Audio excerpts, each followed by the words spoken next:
Hiya! Welcome or welcome back. And look at this! Actual sprites this time. And for those who noticed, yes, I did change my username. Little Something already had quite some variations on YouTube, and I didn't like the art I had to put behind it. So it's Cornwall from now on, with 3 E's. When people enter my room, they will respond with either of these options.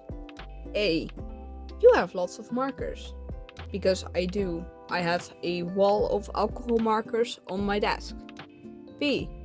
Something about the art on my wall. Or C. You must like AriZona. I do love AriZona iced tea. I have collected a good amount of cans, but sadly the store where I'd usually buy my AriZona decided to stop selling most flavors. They only have like 3 basic ones. So today, I'm portraying my love for these drinks by giving them human designs. But plain humans are boring. So how about mythological creatures? I have always been interested in mythology, so it would be a great way for me to dive back into folklore again. I have seen people humanize other drinks like Monster Energy before, but from my research, I couldn't find anyone doing it to AriZona yet, and especially not as mythological beings. So let's get into it, shall we?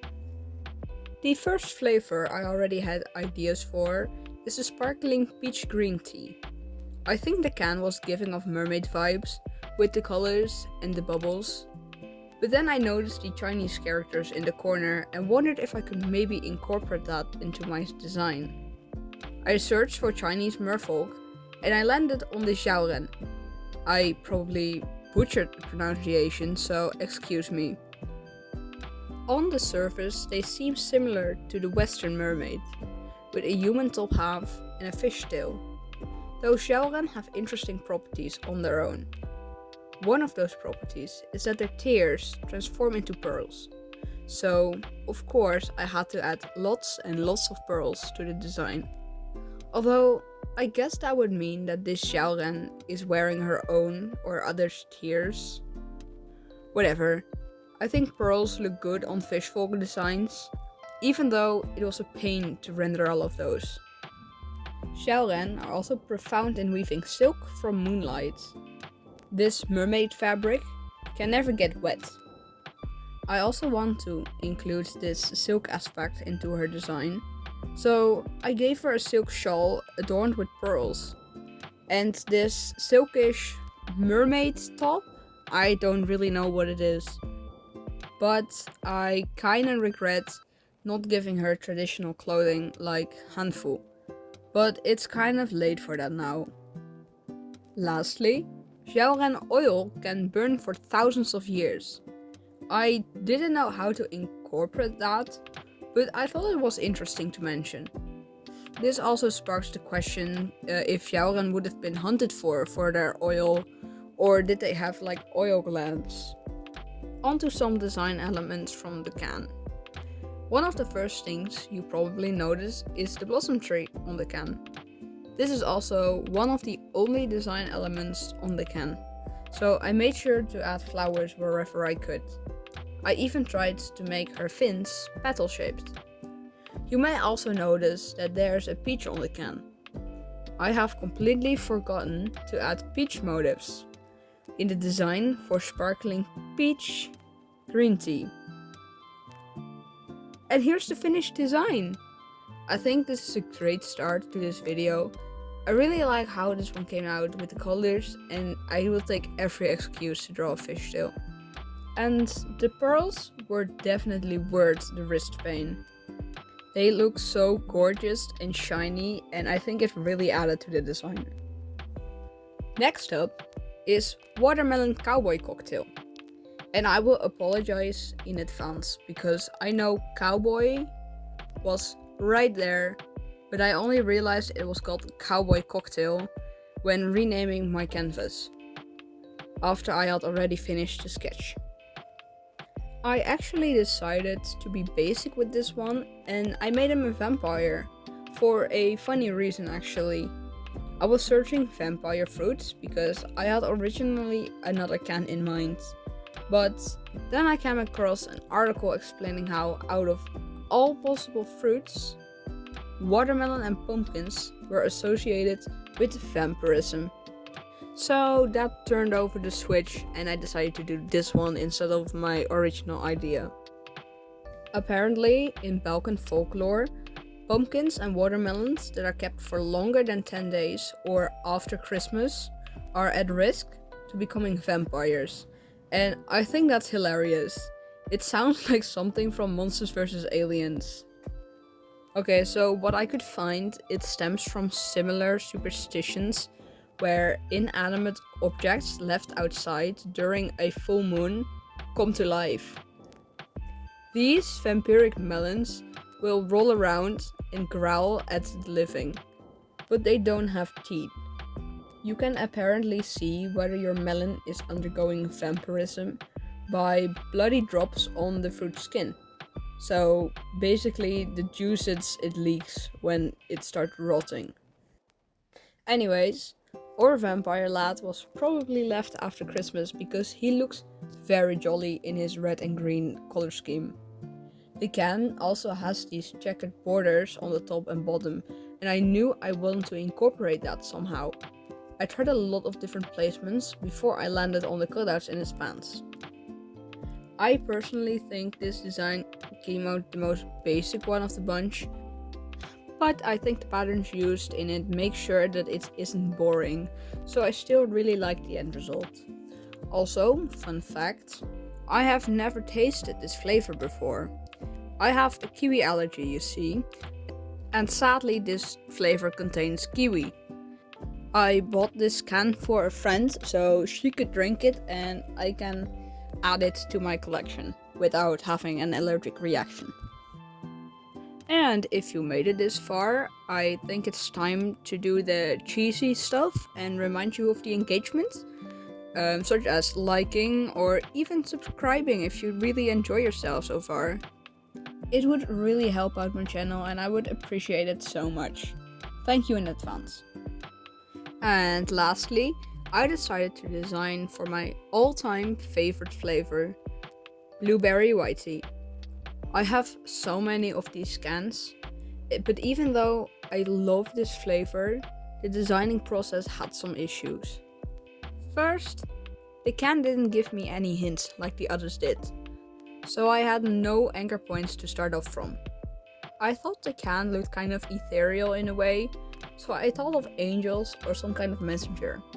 So I simply searched for messengers in mythology, and after going past all the Hermes and Iris posts, I found a post about deer in Celtic mythology.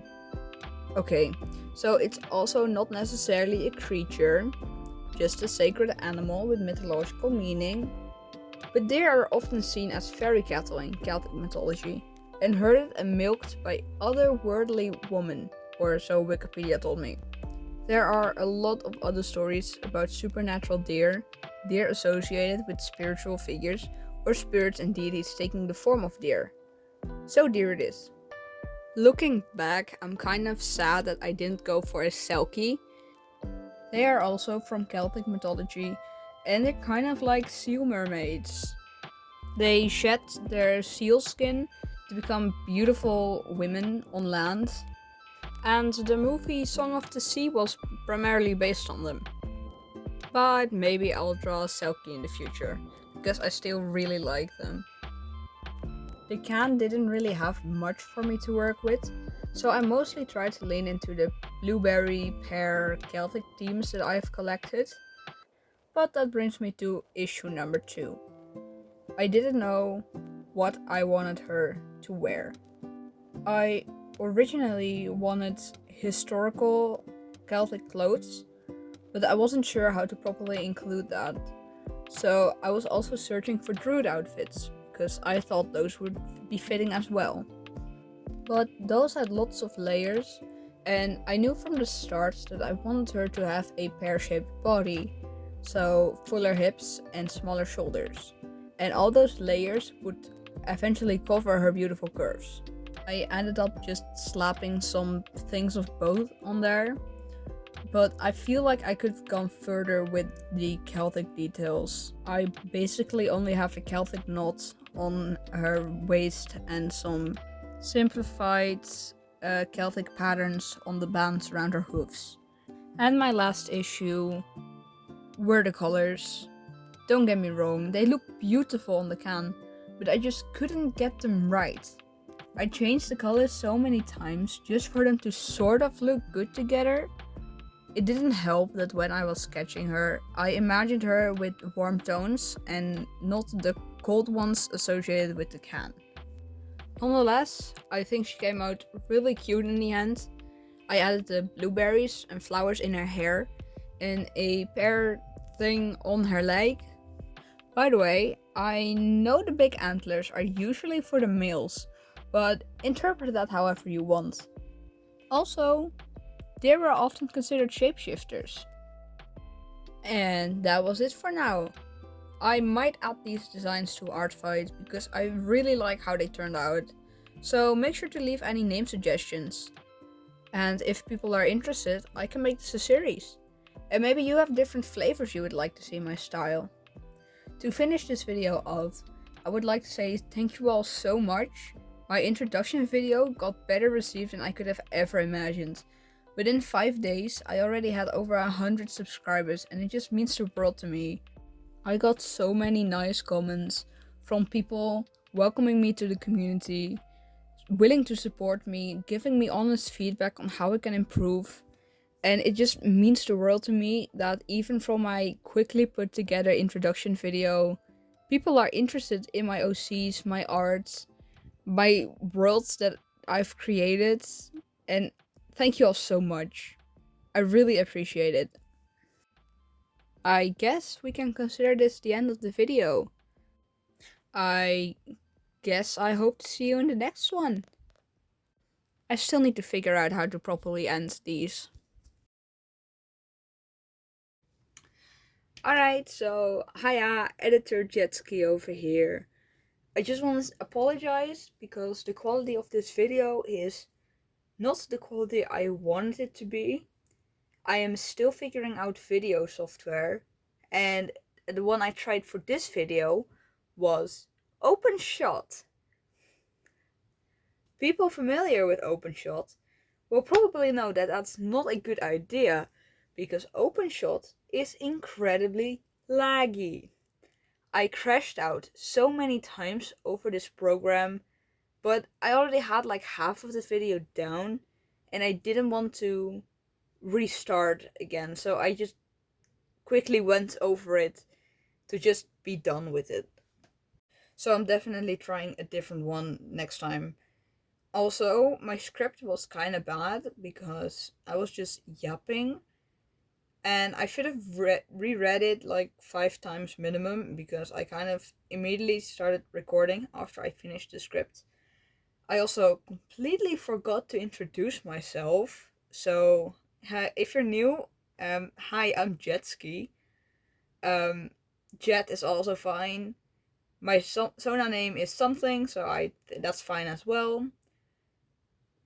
But yeah, that was supposed to be in the beginning of the video. I'm sorry for that. They're all mistakes that I can learn from for next video. So hopefully that one will go better.